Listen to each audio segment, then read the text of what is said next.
జీవితంలో కొన్ని పరిణామాలు సంతోషించదగినవి కాకపోవచ్చు, కానీ సమాధానపడాలి.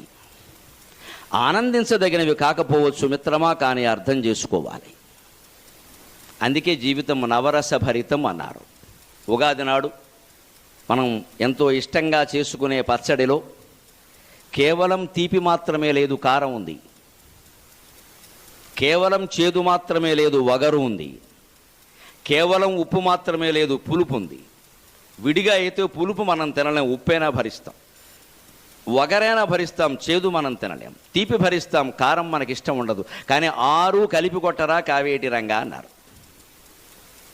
మనం కోరుకున్నంత మాత్రాన తీపి ఉండి జీవితంలో కారం లేకుండా పోదు. తీపి కోసం బెల్లం వేస్తాం, కారం కోసం పచ్చిమిరపకాయ ముక్కలు వేస్తాం, చేదు కోసం వేపు వేస్తాం, వగరు కోసం లేత మామిడి పిందెలు వేస్తాం, ఉప్పు కోసం ఉప్పరా ఎలాగో వేస్తాం, పులుపు కోసం చింతపండు వేస్తాం. ఇది మనం ఏదో శాస్త్రం కోసం